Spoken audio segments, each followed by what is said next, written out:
there was an article published in Foreign Affairs, and I'm not quite sure of the date because it's been well over a decade. It might have been 91 or 92, and it was called The Rule of the Wise Men.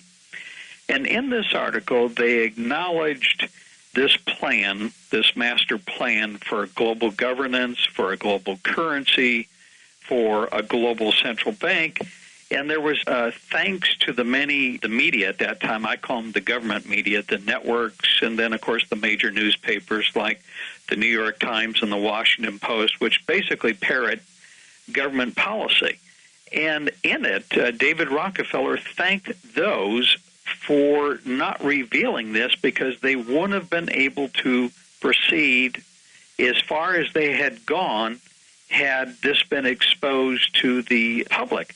And the point being here, I think, Dennis, is somebody commented to me once that they were on a flight from the West Coast to the East Coast, and they had several stops they had to make in between.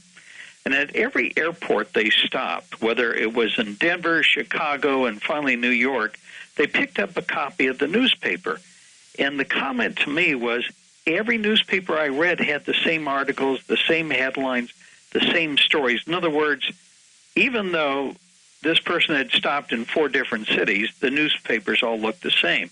And isn't this pretty much what has happened today, that basically what the public generally sees in the paper, on the evening news, is a controlled format that is controlled by a handful of companies? Yeah, and a fellow named Badikian wrote a book about how there's a greater and greater concentration of power into the hands of fewer and fewer people in the media. There used to be hundreds, I don't know about hundreds, but a lot of newspapers in New York City alone, and now there's only a handful. And the idea was J.P. Morgan was working with Cecil Rhodes. I mentioned Rhodes had certain Rhodes Scholars in his secret Society of the Elect. And what they did was they originally thought they would buy up about 300 newspapers, J.P. Morgan did. And there's an entry in 1917 by Oscar Calloway into the Congressional Record where he said, what they did was they found out that they controlled 25 of the leading papers because all of the other newspapers fed off of those leading papers for their information, their basic national news stories. And that's why things pretty much look alike. So the press is not only important, or media is not important for what they tell you, but what they keep from you. Let me give one cautionary note, though, to you about that quote you're referring to about Rockefeller thanking people. In my books, what I try to do is actually provide documentation as to who said what where. And so that particular thing I've been reluctant to use because it's supposed to be from some sort of Swiss delegate who was at a meeting, but I've never been able to actually get the tape of that conversation. So I've been reluctant. Now, does that mean he didn't say it? No, it doesn't. And in fact, what I use instead is a book from David Rockefeller's own. It's called Memoirs. It's the title of it. It's his autobiography, published in 2002.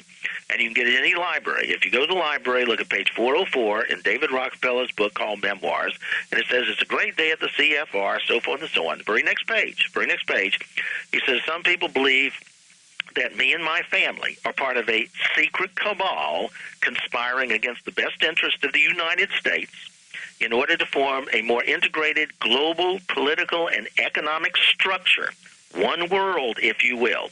And then his very next sentence is, if that's the charge, I stand guilty, and I'm proud of it, end quote. So, yes, David Rockefeller has admitted what they're up to. And it's not just himself. He says part of a secret cabal. If they are doing this, when you refer to the power elite, and, of course, there's been books written by, you hear things about Skull and Bones, you hear about the Bilderbergers, the Trilateral Commission, the Council of Foreign Relations. There's another, I'm trying to think of the society in England, the one Royal Institute for International Affairs. Yeah, the one that Cecil Rhodes started. How does one get inducted into these organizations? In other words, how does one become a Bilderberger? And is this the group that you refer to more frequently as the power elite, this group? Well, one doesn't approach them; they approach you, and what they do. In fact, I think they had their eye on me for a while until they found out I asked too many questions. And I'm not just saying that. I literally corresponded with one of these secret society members of Rhodes' secret society. I didn't even know it at the time. Later on, I found out about it. But what happens is it's multifaceted. You'll have a network of, let's say, the Fabian Socialists, reluctantly, because they're the intellectuals working with Cecil Rhodes's people and his secret society, because they were the political and big money people. You'll have the Royal Institute for International Affairs as part of the Rhodes plan, and the American counterpart or co-part of this would be the Council on Foreign Relations, but that's just in this country. So then you had to go to the Bilderberg, and what you need to understand about the Bilderberg is it started by Prince Bernhard, and he was an SS, a Nazi, an SS guy, and he comes out of the House of Orange. Remember I talked about the Netherlands in the 1600s literally putting up the money for the Bank of England? They wanted to get the Stuarts out and William and Mary from the Netherlands in. Okay, that's the House of Orange. That's the one that comes right on up to today. And so the Bilderbergers are coming out of that. You had to have a globalist network.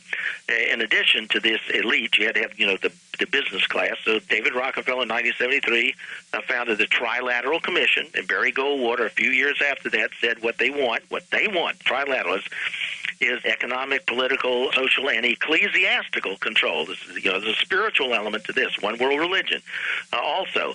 And so these various groups will network, work together, and you mentioned Skull and Bones, and that's for American politics. William Whitney of the very wealthy Whitney family in the late 1800s developed a plan. He had a son who was also Skull and Bones. And what they said is what we'll do is we will contribute heavily to both major political parties, then we'll alternate power so that the dumb public thinks it has a choice, but they don't.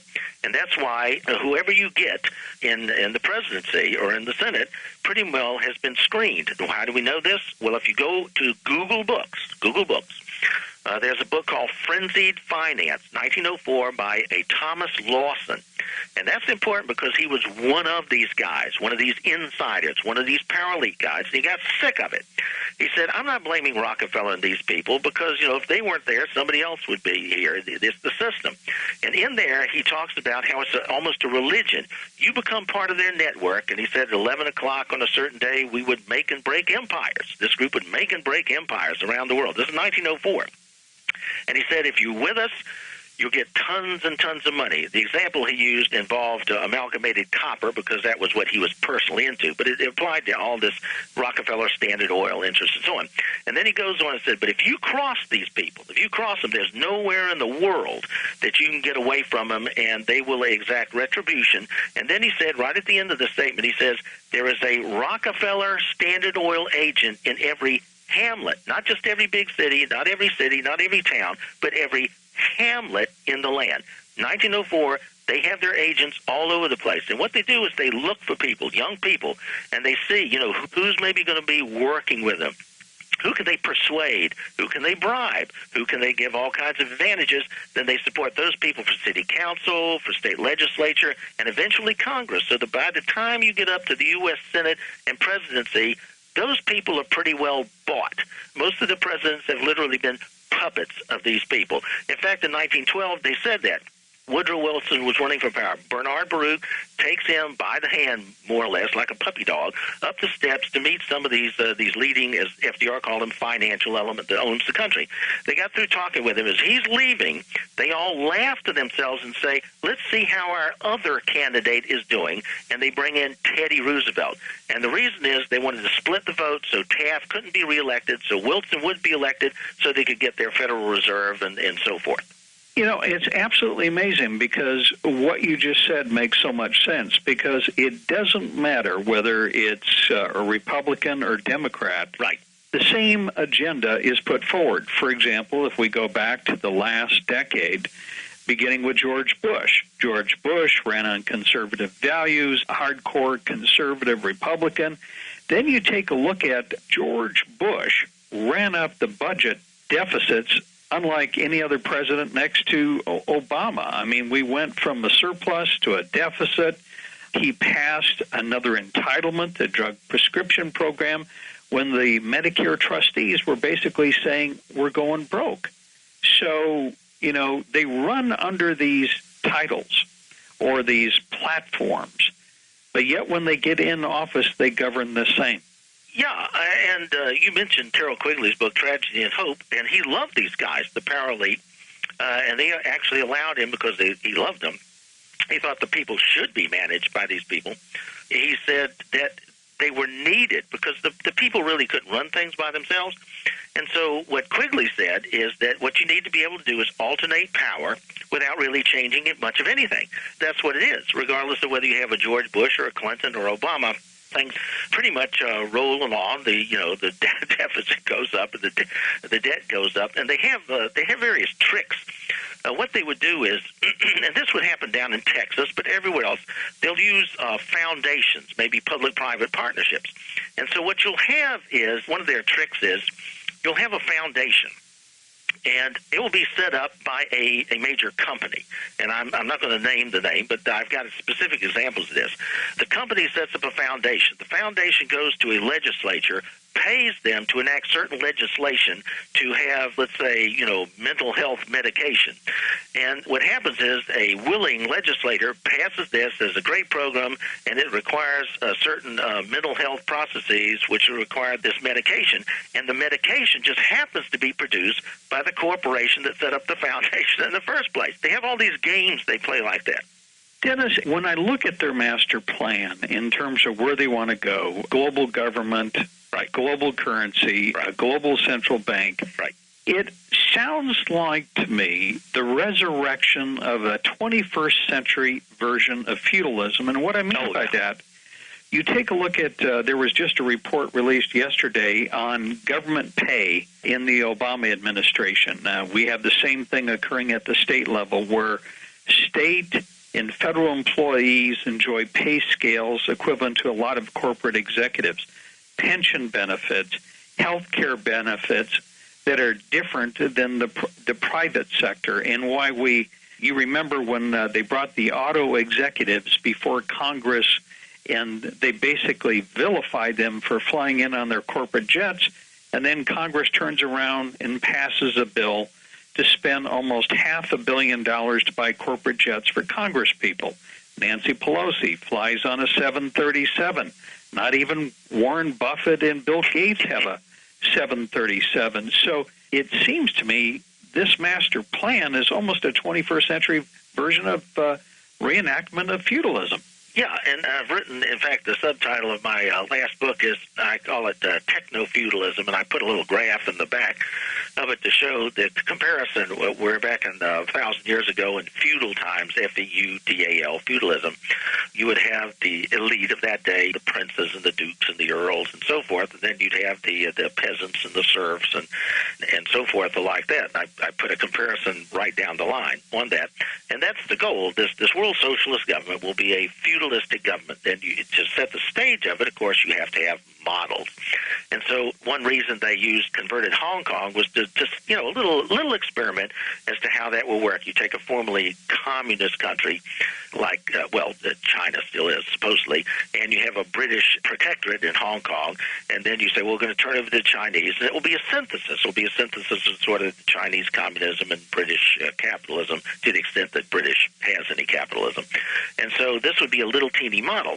And then what you do is you go to nations. So what you have is China is becoming feudalistic. They have an elite at the top, and I actually put in one of my articles a picture of a skyscraper in Beijing. It's a beautiful skyscraper, a lot of money paid to the elite there, the high-tech people.